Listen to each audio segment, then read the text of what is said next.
Well, hello there, friends at the Diva World Voice Institute.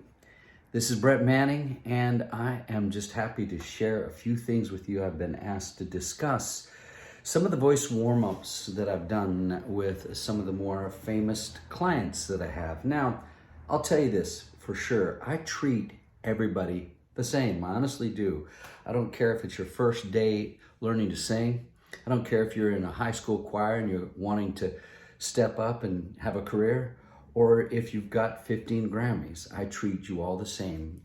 But I will say that when you are on the road and your voice is cracking and breaking because you have inflammation from all the nasty food that there is to eat, and you can't control the ingredient list, and you don't know if you're getting soy or canola oil or any of those nasty seed oils that cause massive inflammation. And people may debate with me, and that's fine, but they do. They cause inflammation.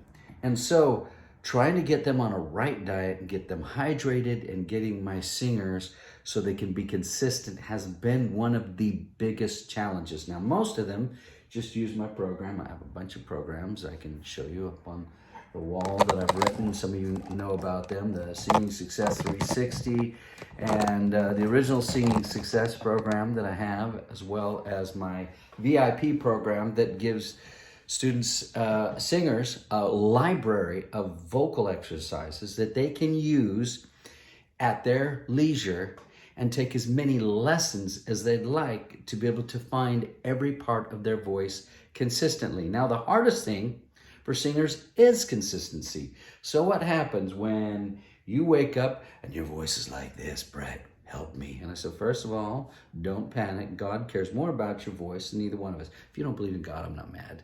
But for us, that's one of our starting points. So I say, don't panic. God cares more than us. So let's get spiritually ready. Take a deep breath and just relax and say, whatever, this is what my voice is. So if it's hey and it's raspy, we got to get the chords together, and the best way to do that is with vocal fries. So we start with just I'll say and even more groggy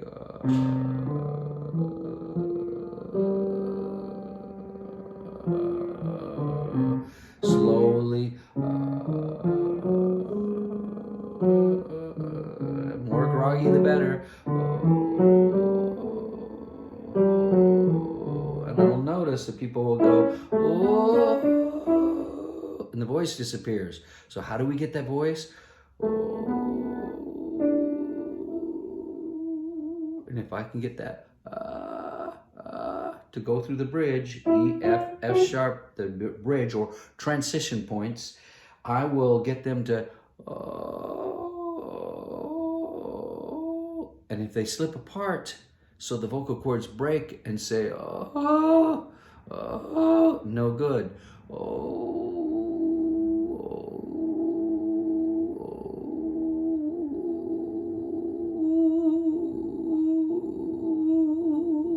So that vocal fries here, and then I let the chords suck together. Air sucks them together. It doesn't blow them together, it sucks them together. It creates a suction or a vacuum effect on the vocal cords. That's why even sucking in can do that. If I go, I reset the vocal cords. And then I'll take the singer through the first bridge for the tenor, E, F, F sharp, for the soprano, A, B flat, B, and respectively the altos usually have the same as the transition as the tenors, and the basses at A, B flat, B, so you might be transitioning there. So as we go through there, if I feel that,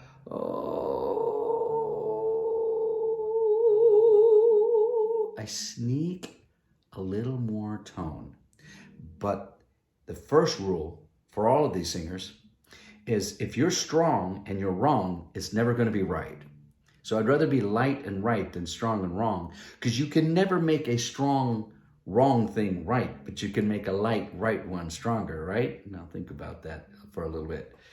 It's a little bit of a tongue twister, but this thinking helps you, because what you need is the smallest, purest, lightest connection in your voice.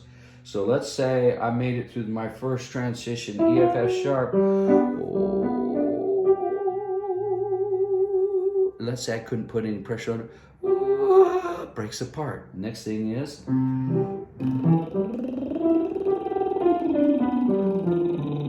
if that doesn't work, tongue trill. Let's say that didn't work. Let's say I said broken, or this is how I diagnose. I listen for pure, even coordination and connection in the voice. If they don't have it, then I follow up with tongue trill muffled. It's not just that semi-occluded, it's even less, it's even more occluded. It's mostly occluded. So I'll say, now let's say you can't tongue trill. You can also go, and the tighter the lips, not tight the throat, tighter the lips, the more closed, the less air that sneaks through, like the straw technique. And usually, it's hard to see here because it's black and it's hiding against the background. But this straw, if I say, there's my whistle immediately. But let's say I said, I break, I put my finger at the end. Now what happens, then no air is getting through. But what I'll do is tilt it slightly. So I say,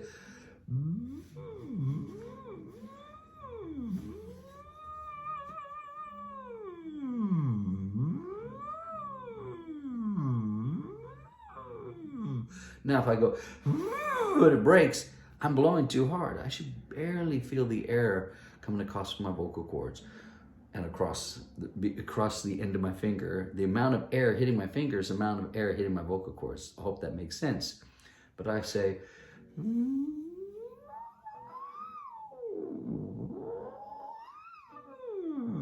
what you hear underneath there is a little squeak. And some of you know Hayley Williams. You've seen the video of me backstage with her, and both of us, you can find it on YouTube, both of us are singing this harmony, you know, where I'm singing whistle and she's singing whistle above me because she wanted to use it in her show. I don't think she needs it, and she certainly doesn't. But, you know, nobody needs to sing and whistle. Nobody needs to sing in high mix. But we're talking the difference between a need and a want. You want to use all of the voice that you have.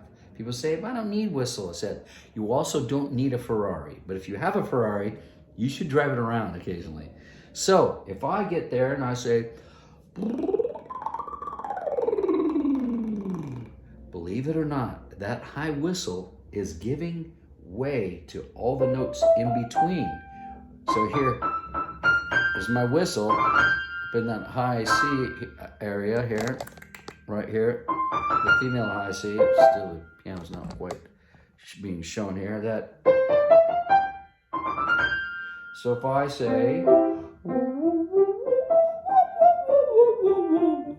light head, how did I get there? I started with the then I added a little bit more head voice. And I'll keep it as groggy and sleepy sounding as I can because that's what the vocal cords want to do. So I'll say, help me, Lord. Come on, here we go. There it is. And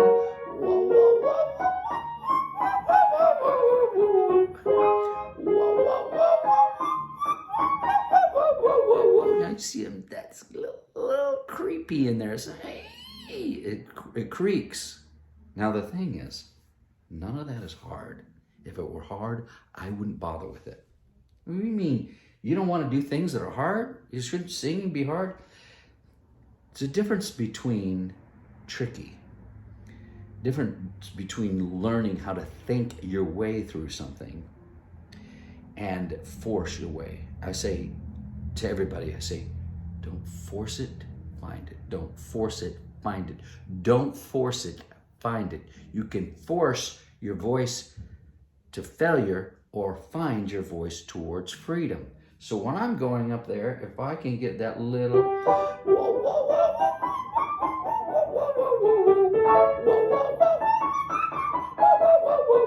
I'm going to follow back up there with these lip rolls, lip trills, and I'm sure you've all done 1,000 times. On this Rossini scale, I'll say,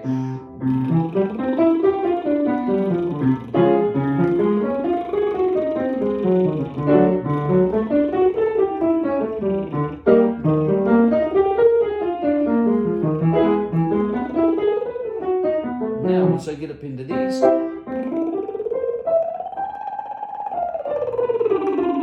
I want you to see two different ways to do the lip rolls, because the difference between right and wrong isn't so much just right and wrong. Because when we're talking about discernment, isn't this is right, this is wrong. Discernment is this is right and this is almost right. Wrong is kind of hard, is easy to figure out for a lot of us. But going from almost right to right is a trickier place. So if you heard me say, with the tone into this, it's kind of squawky, right? But if I keep my larynx down, slightly woof, and I feel a thinning as I go higher, as Pavarotti described the voice as a figure eight, I narrow at my bridges, E, F, F sharp, A, B flat, B, E, F, F sharp, A, B flat, B.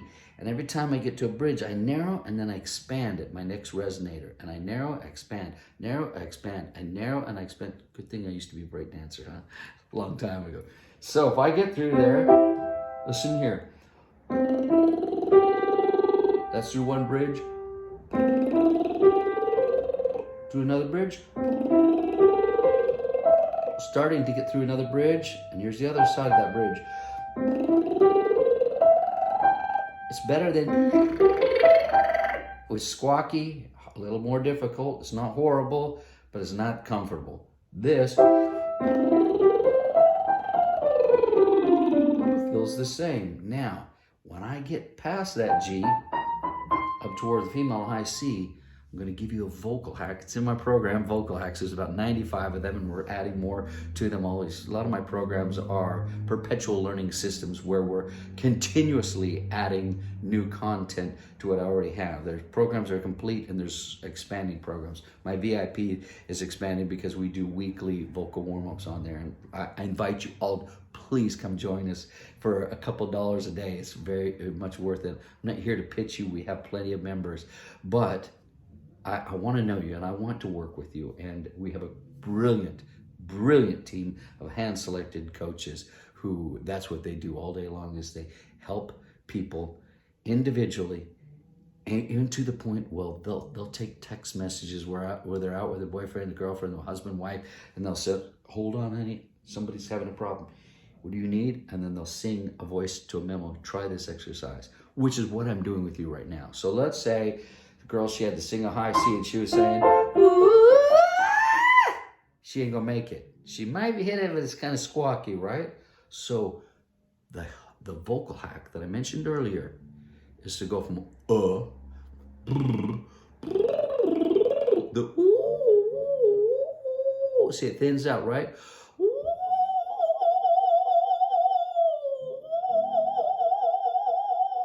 That's not the finished sound. Once I'm there, and I can expand. But what happens if I expand so much that I can't get through there? I change from to or, like or. And the or is going to make a squeak. It's not going to be pleasant sounding, but it's pleasant feeling. And if you express that feeling comes before the sound, this is true. Because if I say,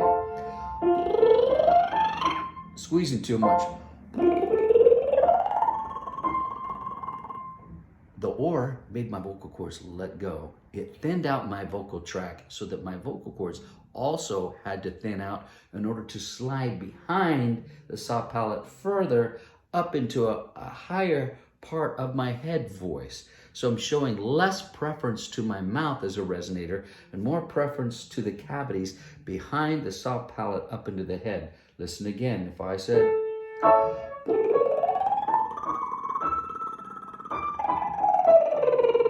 and I learn to connect coming down.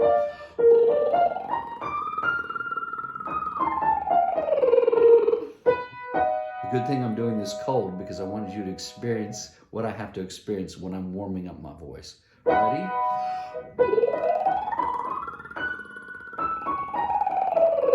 Now that's an F sharp, which is about my comfort, is F sharp, G, A flat. And so certain days I go up there and I've hit every note on the piano except the top one. If you get a chance, go listen to and please share it on social media. Tag me, I would love to hear from you and love to meet you. But share my, it's on YouTube, my, what is that cover of Stand By Me. I've done a lot of recording over the years and forget what I've done. And it's 5.5 octaves. It's more than any song that I know of in history. It goes start down to this D and the high notes here. So you got the bass line going. Those are the bass, an octave and a tenth apart. So you get that, the 10th interval, so the space out, and then the melody here, and then at the very end you got to whistle up into there. Now, I don't need any of that, again, like the Ferrari. A lot of you listen to my music, a lot of it has 1 octave. I'd rather deliver 1 octave in a compelling and supernatural, transcendent manner than show you everything that I can do in 5 minutes. Because, quite frankly, often people sing for the sense of pride instead of for the sense of the song. If you sing for the song, you never go wrong. But if you sing selfishly, you lose, the song loses, and the audience loses. So, going back to this is a time to sing high because the song asks for it. Once I get through that transition, if I say a bigger, longer scale, a 3 octave,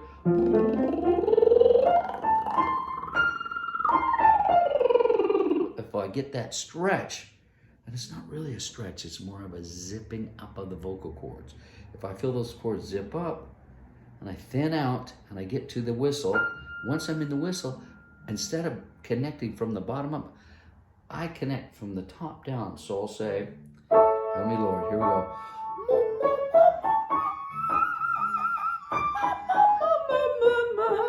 It's a level of connection.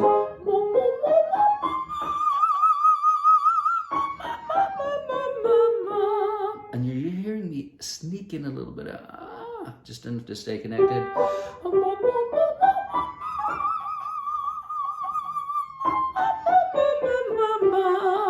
Now, if I do that and then I wait about an hour, then I should be able to, I'm not waiting an hour here, but I should be able to say,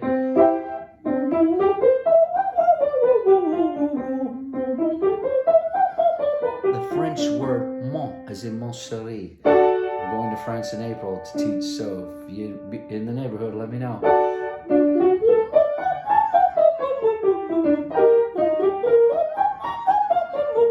Here's the transition.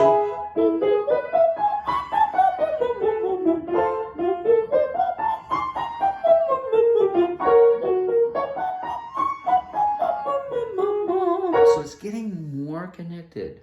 It's not perfect today. That's okay. And a little tiny bit of reflux last night. So this is a perfect time. I was thinking last night, maybe this is self-sabotage, that I'm eating hot sauce right before I go to bed. I had these nachos and all the stuff I shouldn't have the day before I sing, and that I was going to do this video. But I thought, if I'm going to talk to you about what the stars go through when they're on the road and they don't have control of what they're going to eat and they get that reflux, what do you do on reflux voice? When you burn that stomach acid, burns your vocal cord, you wake up, the vocal cords are swollen. Now, fortunately for me, I've mostly kicked my reflux. I once had it for 14 years straight. I'm not kidding. I felt a deterioration in my voice. I had something called Digest Zen from doTERRA. I highly recommend it. I don't have a paid endorsement or anything with them. I have to buy it just like you all. But that Digest Zen, I put a couple drops on my tongue before I eat, sometimes after. And after about a month, suddenly my reflux went away and my morning voice got better. But I kind of like it when I have morning voice because what happens, my voice is more vulnerable. Wow. Why is that good? Because the outer muscles that tend to tense up because they're healthy and strong have to back off because my voice doesn't feel good. So I have to go light. When I have to go light, I have the capability of discovering more. Now, let's say you got all your voice together. Now I need to get into my mix. Okay, we're up in our head voice. We got to go up into our mix. If I say, now remember, for some of you that aren't familiar with mix, I'm sure most of you are, the mix, of course, is just simply a blend of head and chest. If I yell straight out of my mouth and show preference to my mouth as a resonator, if I say, heard it from the other side, it's straight out of my mouth, right? Well, I can't go higher. It's too much. That's an abuse that I don't even want to demonstrate for 1 second, yet alone an entire song or an entire concert. I would lose my voice. I don't know how people sing in full pulled up chest voice. In the mix, you have a blend of head and chest. So it's not it's not it's not pure head. It's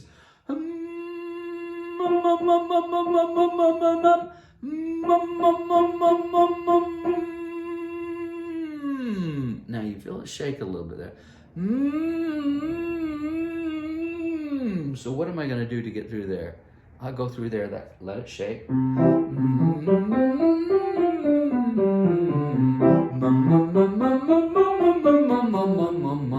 Did you hear the stability between M and ma?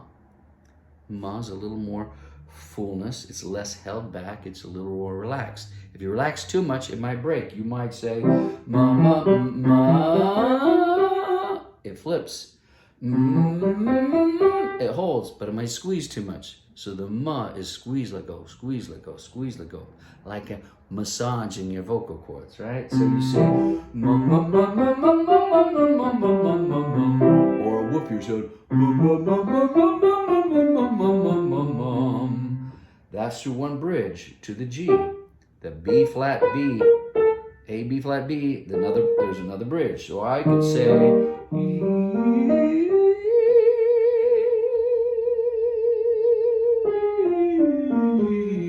once I'm there,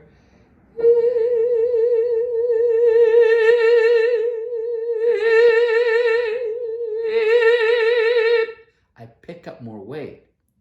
But that's not my full mix, right? It's mostly head.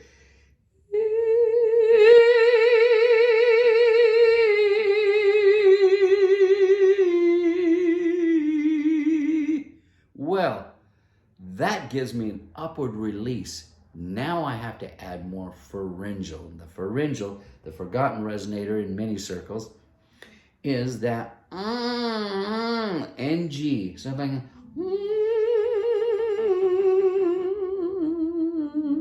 well, the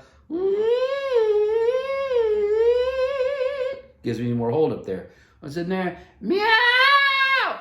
Meow! Well, that's a pretty loud sound, right? Fairly. C sharp. Meow!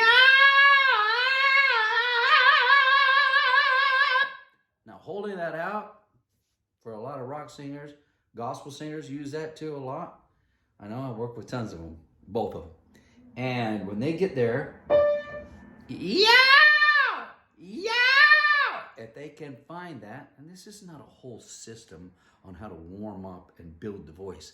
This is a glimpse for you because I just want to share with you my process of how I get there, how I've gotten there with so many thousands of singers, taught over 30,000 singers throughout the years, and I've taught about 10,000, and this is probably a small number than what it really is, about 10,000 women to sing as high as Mariah Carey.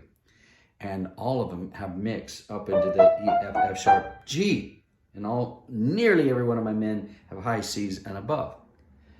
But it's because I say if you add pharyngeal, the E, to your resonator, or to your head quality,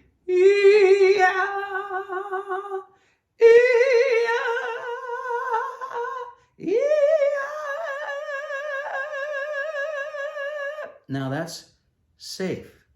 It's not perfect. Shouldn't be. If you're warming up trying to sound perfect, you're probably holding on too much.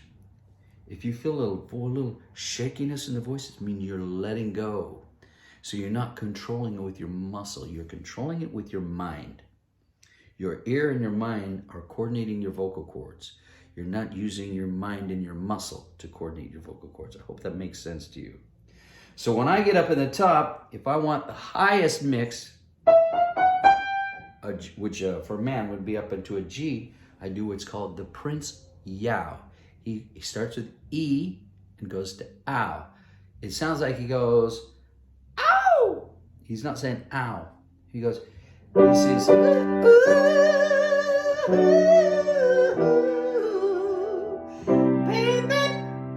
ow! Everybody thinks he says ow, but he's not. He's going, yow, yow. And he says, well, it's kind of like falsetto. This is much stronger than falsetto. It's much more bite, much more exciting. Up there, yow, yow. That's a G. Once you're there, yow, yow, yow. Like it's right, because it's light. I want to make it strong. I need to exercise back down, rest for 15 minutes. I mean, I'm sitting here vocalizing for the last 27 minutes, and I never do this for myself or anybody else. But to give you something you can use right away, I want you to have something that will make an impact on you, on your life. So if I'm up at the top, yeah, it gets more clear. Yeah.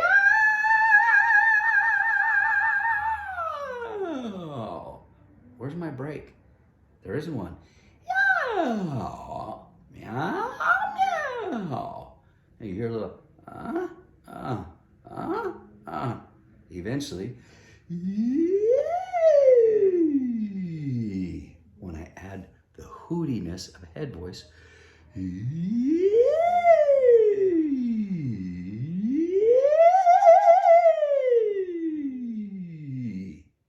I get connection. Connection is the direction before perfection. And I hope this helps you, and I look forward to meeting many of you. And I am grateful for this opportunity to meet with you for a few minutes here. Have a very blessed day. Take care.